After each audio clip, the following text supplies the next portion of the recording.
Welcome to Krakow! A city seemingly untouched by time, where history lives in the streets and legends linger in the air.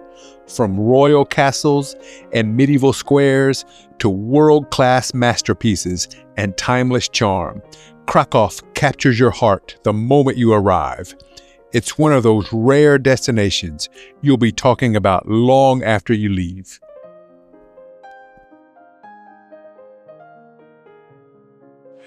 All right, welcome to Krakow, or as we would say, Krakow in English. And I am on the beautiful market square here in Krakow. And this is the absolute heart of the city.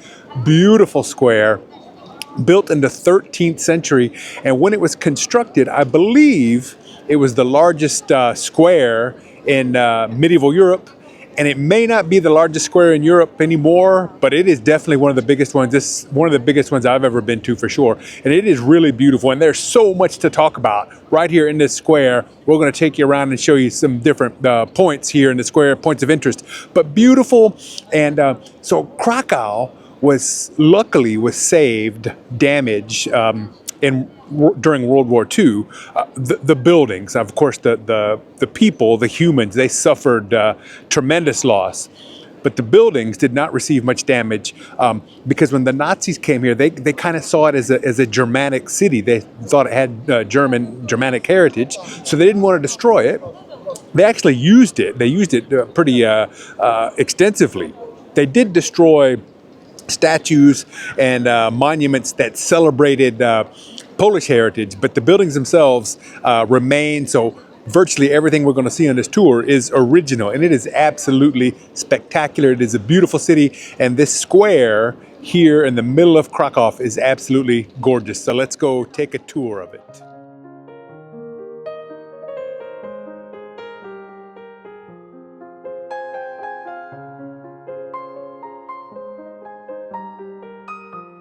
All right, so we are at the Wawel Castle, and behind me is the Wawel Cathedral. And this is the National Church of Poland. But if you look, it's just a whole bunch of different styles. So construction began in the 12th century, and it started out as a Romanesque church. But over the centuries, different styles were added on. So you have 12th century Romanesque, and then 14th century Gothic, and then it has Renaissance, Baroque, and even some neoclassical. So it's just a very different mix. But this is the National Church of Poland. It has tombs inside, and basically a lot of the history of the city of Krakow and Poland is right here in this cathedral and on these castle grounds. The Wawel Cathedral is one of the city's most beautiful and historically rich landmarks. Its design is wonderfully eclectic, blending Gothic, Renaissance, and Baroque styles both inside and out. Take note of some very large bones hanging above the entrance. Legend says that these are from the dragon that once terrorized Krakow. Science says that they are actually whale, rhinoceros, and mammoth bones. Admission to the cathedral is 25 Polish zlotys, or about $7 US. And while it's absolutely worth it, be prepared. The signs can make the tour feel like a bit of a maze. The path to Sigmund's Bell leads through a tight, narrow, and steep climb packed with people. So it's not ideal for anyone with claustrophobia or mobility issues. The bell itself is massive and impressive, though the descent can be a little tricky too. The crypt is fascinating, but here's a tip. If you follow the signs there too early, they'll actually lead you straight to the exit because you leave the cathedral through the crypt. So make sure to explore the cathedral first, or your tour will end before you know it. It may be a little confusing to navigate, but it's beautiful, historic, and absolutely worth the visit.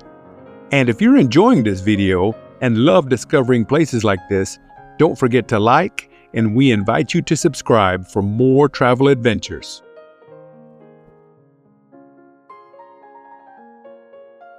After exploring Wawel Castle, don't miss what's hiding below, the legendary Wawel Dragon. According to Polish legend, this fire-breathing dragon once lived in the caves beneath the castle.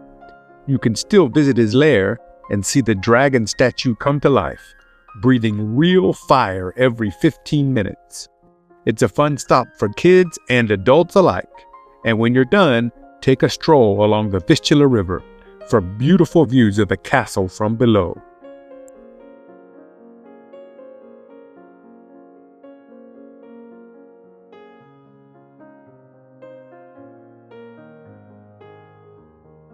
Behind me, we've got St. Mary's Church. I believe it's St. Mary's Basilica.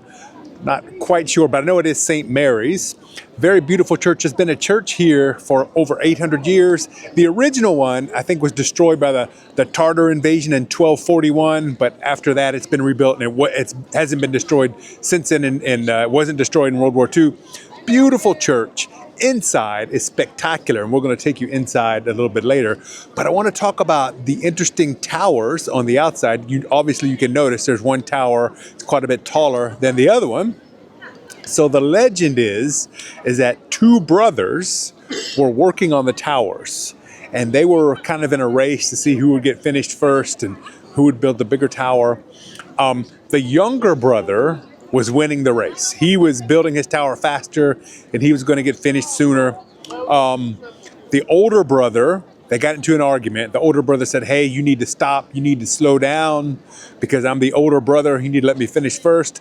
The younger brother said, "Heck no. If you want to be first, you better go faster because I'm going to beat you." Well, the older brother got so upset that he stabbed his younger brother and killed him. Wow. So then he finished his tower. His tower's, as you can see, quite a bit taller than the other one. The church was finished. The older brother was so proud of his tall tower. But then regret set in. Guilt set in. He felt so bad. He's like, what have I done? I've killed my little brother just to make this tower. Oh, my Lord. What can I do? So he climbed the tower, jumped off, and that was it. He was so guilty. So apparently, I've been told that this story is still taught in Polish schools, and the lesson is don't be jealous of your siblings, because jealousy amongst your siblings will only lead to disaster. And I'm going to take you over here, and I'm actually going to show you the knife that supposedly was used in the murder of the little brother.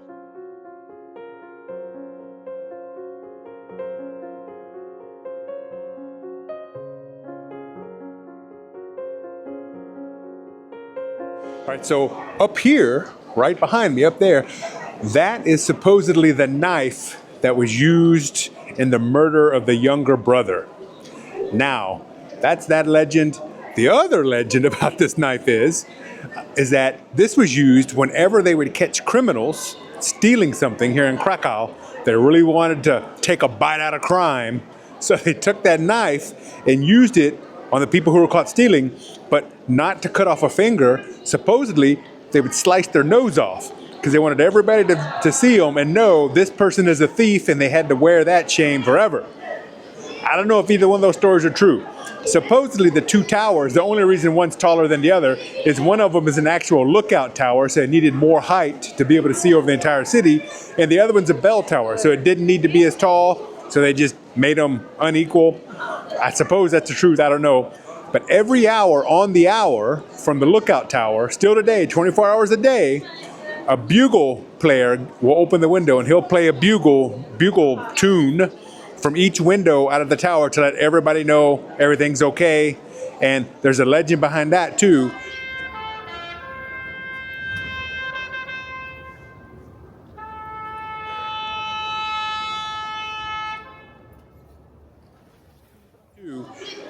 When he finishes the tune, he cuts off very abruptly at the end. Supposedly, one of the buglers announcing an alarm, centuries ago, was shot with an arrow, so he stopped right in the middle of his tune, and that's why still today, to honor him, they cut it off very abruptly in the middle of the tune. So lots of legends, lots of history, lots of excitement here in Krakow.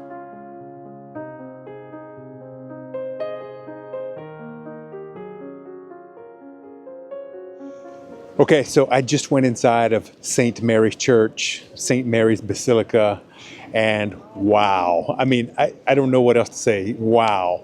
I've been in so many churches, it's hard to get impressed, but this one just blew me away. It is so beautiful. There's so much works of art in there. But the altarpiece is unbelievable. This altarpiece, completed in 1489, I think it took 12 years to complete it, and the detail in this work of art is just, it's unbelievable. And to think about it, it was done so long ago, 1489 it was finished. And it's an altarpiece to Mary, and it basically tells the story of her death, and then her being taken to heaven by Jesus, and then her being crowned and when she gets to heaven in Jesus. So it's like 3 stories. Beautiful, unbelievable. Cannot recommend it enough. It's not very much. I can't remember the exact price. We'll put it on the screen.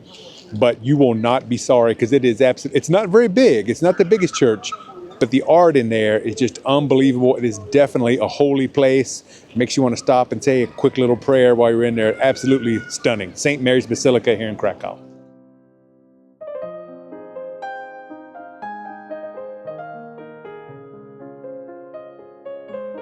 So the altarpiece, the artist who carved the altarpiece, he's from Nuremberg in Germany. And when the Nazis came here and took over Krakow, when they discovered that, they broke it down and took it to Nuremberg, and it was stored underneath Nuremberg Castle through the whole time during the Third Reich and during World War II. And I believe our guide told us yesterday that it wasn't discovered in Nuremberg Castle until like 1950 or maybe even 1955, but it was after World War II was over that they discovered this altarpiece in the basement. And miraculously, it wasn't damaged because Nuremberg was heavily bombed during World War II. So they found it and they brought it back here, and it opens every morning, I think at 11:45. It opens in the morning sometime before noon. We know that. And they'll close it up again in the evening. I think at 6 o'clock they fold it up. But a spectacular piece of work, and the whole church is absolutely spectacular.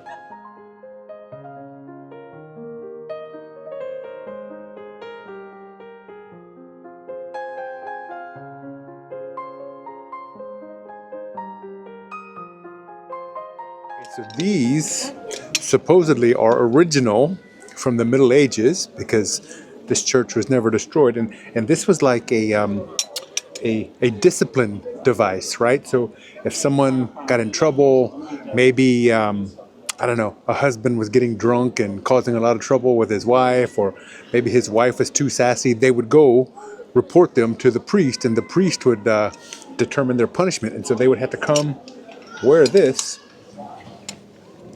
around their neck. And of course, they can't stand up with this on, so they had to be down on their knees with this around their neck for 24 hours. And then when their punishment was over, hopefully by then they saw the error of their ways, and they wouldn't do it again. But yeah, so, and we were told today that this is actually original from the Middle Ages, so perhaps 400, 500 years old, I don't know, but that's pretty cool, right? And I wonder how many necks have been locked up in here over the years. But anyway, pretty interesting, I thought. Nice here at the St. Mary's Basilica in Krakow.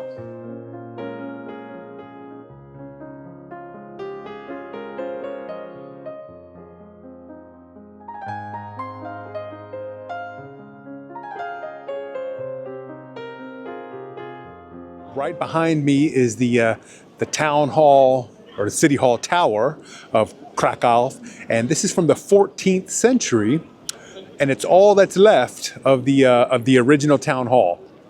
So basically, there for about 150 years, Poland was part of Austria, part of the Austrian Empire. And when the Austrians came in the 17th century, they wanted to modernize Poland. They didn't like all the old stuff here in Krakow, so they destroyed a lot of the old stuff. And unfortunately, the town hall was part of it. They did leave the tower. I'm not exactly sure why they decided to leave the tower, but they did leave the tower. They also destroyed the city walls, pretty much all the city walls except for one small part, and they left one gate to get into the city, and there's a legend behind why they left the gate as well. But basically, the Austrians came in and destroyed a lot of the old stuff in Krakow, but luckily, some beautiful stuff still remains here, and the tower is one of them.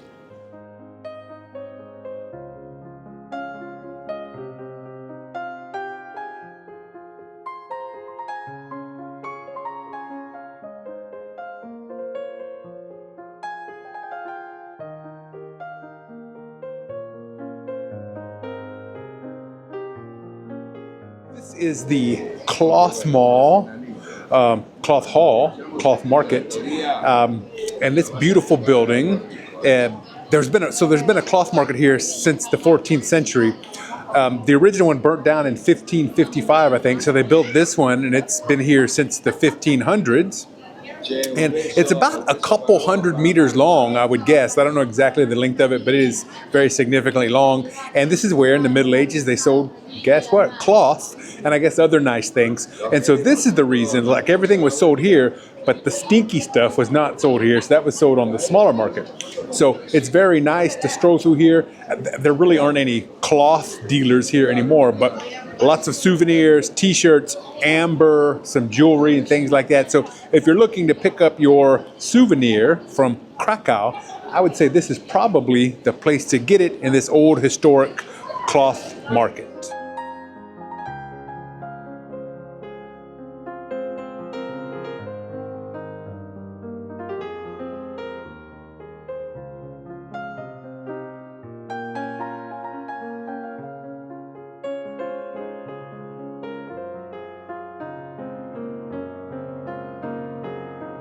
All right, so in 1241, the Tartars invaded from Central Asia and really ran roughshod over Krakow. So after that, to basically defend the city, they built the city walls. And so they built the city walls, to protect the city. But then outside of the city walls, they had these are called barbicans, and these are like additional defensive fortifications outside of the city walls, and they had places for lookouts and places for people with weapons to fire on anyone who's coming into the city. And they also had the ability to pour like hot lead onto anyone if they were caught in here. And so underneath, this was the moat, right? So they had the moat. They went all the way around the city. Now, later, after the Middle Ages, I think in the 19th century, the moat was running dry, but it was still here. There was still water in it, but it was very stagnant and not very clean. And people were using it for everything. So people were getting sick, right? A lot of people were getting sick and some people were dying. And then they decided, well, the reason people are getting sick is because they're using the water from the moat.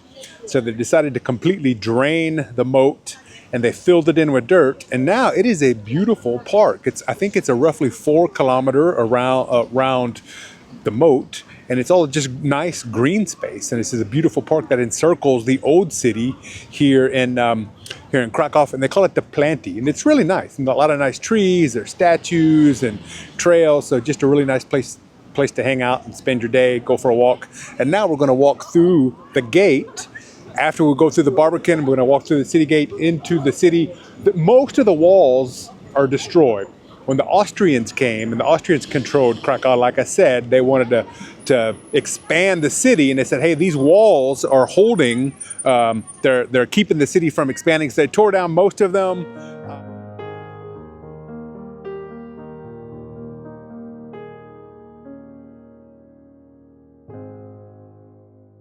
All right, so this is Florian's Gate, and this is the last remaining gate coming into Old Krakow. And I think there were 45 originally. There were a lot of gates, but like I said, the Austrians tore them all down.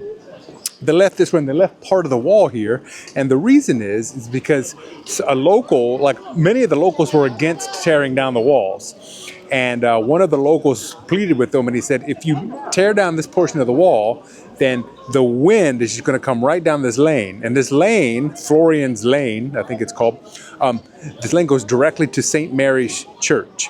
And he said, if you tear down this wall right here, then the wind's just going to blow in, and when the ladies go to church, it's going to blow up their dresses, and you're going to be able to see their ankles on their way into church. So that convinced them to leave this portion of the wall. And I'm glad they did, because it's really nice. There's some local artists with some art decorated over here. You can go over and buy that. It looks like you could go up and walk along the ramparts of the wall, but those are blocked off right now. So I'm thinking you can't do it right now. I don't know if you can do it anytime. It looks like that's possible, but it's blocked right now. Anyway, very beautiful Florian's Gate here in Krakow on Florian Street.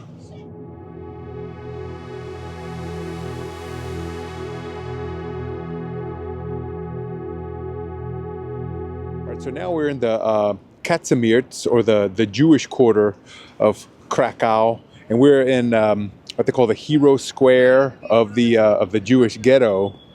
And on this square, there's 68 chairs like this one, and they represent the 68,000 people who were forced to come here or were deported from here to certain death to the extermination camp. So it's a very thought-provoking sight, and it just really kind of makes you wonder, how can human beings be so cruel to each other? No visit to Krakow is complete without exploring Kazimierz, the city's historic Jewish quarter. Once a separate town, it's now one of the most atmospheric and meaningful neighborhoods in Poland. Wander its cobblestone streets, lined with colorful facades, vintage shops, and cozy cafes, where history and culture blend beautifully.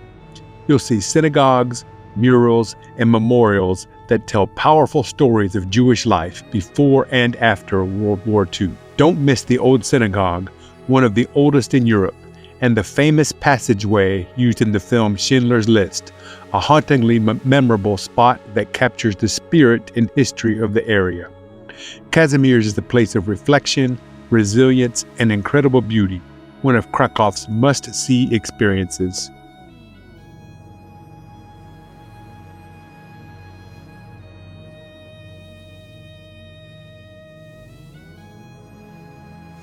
So the Cloth Hall has two museums, one like up above on what we would call the second floor in the United States, and one down in the basement. We just went to the one in the basement underneath the Cloth Hall, and it's Tuesday. It's free on Tuesdays, but you have to get a ticket. And we showed up around 10 o'clock to get our ticket, and we had to wait until 12 to go in. So they issued the tickets in time slots. When we came back at 12 o'clock to go in, it was sold out for the day. So you might want to come in early to get your ticket, especially if you're going to come on Tuesday for the free ticket. But it was very interesting, has a lot of displays on medieval Krakow and the trade routes and the crafts and things like that, and just the history of Krakow. Is very interesting. So I can recommend, we haven't been to the one on top yet, but the one underneath in the basement, I highly recommend visiting that. If you come on Tuesday, it's going to be free. When you're in Krakow, don't miss the Princess Czartoryski Museum. It's one of Europe's true art treasures. Inside are masterpieces like Leonardo da Vinci's Lady with an Ermine, which is often called the sister of the Mona Lisa.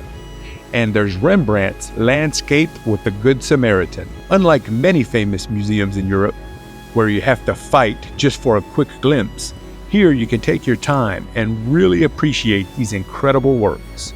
There are 21 other stunning halls filled with Poland's royal history and world-class art.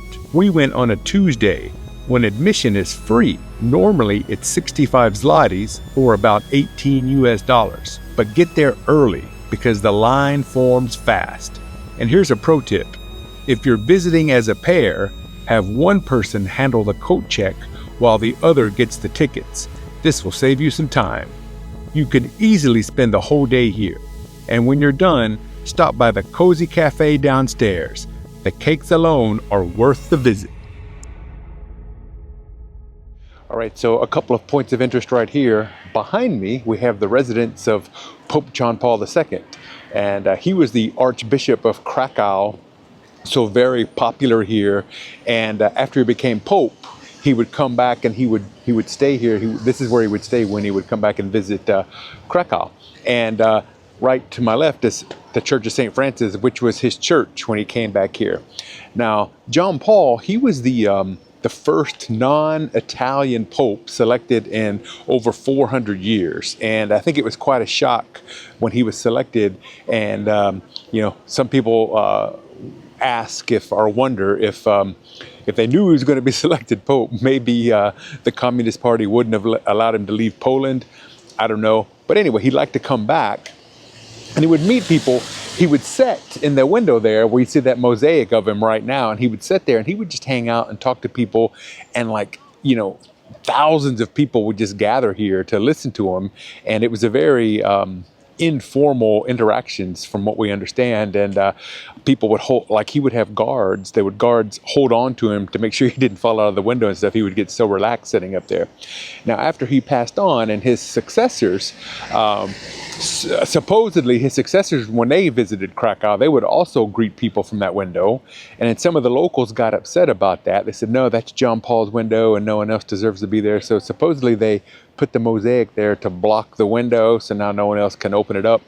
I'm not sure if that's the reason the mosaic's there, and I'm not sure if there's any truth to that story, but that's what I was told, right? So very interesting point of interest here in Krakow. The Church of St. Francis, don't pass that one up. We were given a pretty bad description of it, and it almost made me not want to go inside, but we did go inside, and it's quite beautiful in there. It's very stunning, some nice Art Nouveau in there, and it's really worth your time. It's free to go in, and you can take pictures, you can take videos, so yeah, definitely go by there when you're visiting John Paul's residence. Go to St. Francis Church, and you'll definitely enjoy it.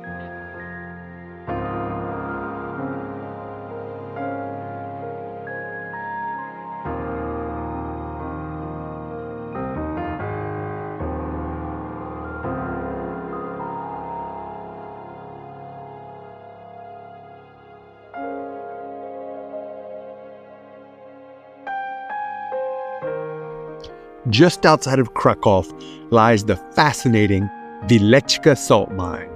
It's a UNESCO World Heritage Site and one of the oldest salt mines in the world, dating back to the 13th century.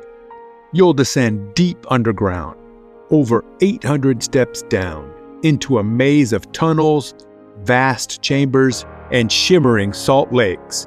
Every surface has been carved by miners from rock salt over the centuries, and the highlight is the breathtaking Chapel of St. Kinga, where even the chandeliers and floor tiles are made of salt. The mine can only be accessed via a guided tour that takes about 2 hours.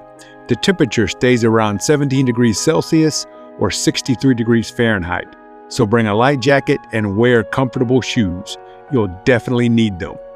Tickets cost 143 Polish zloty, or roughly $39 US or 34 euro, and it's easy to reach from Krakow by train or bus. It's not just a mine, it's an underground world of art, history, and pure wonder.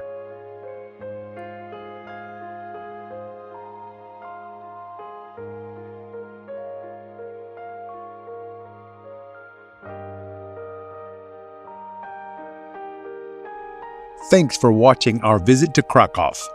There's so much more to see here. We just couldn't fit it all in. You can actually visit the famous factory from Schindler's List, but be sure to reserve well in advance. A trip to Auschwitz is also a powerful day trip from Krakow. To see all the delicious food we tried, check out our Krakow food tour. And if you're curious about our first visit to a speakeasy bar, you won't want to miss that either. If you enjoyed this video, please like, subscribe, and share it with the travel lovers in your life. We'll see you in the next adventure.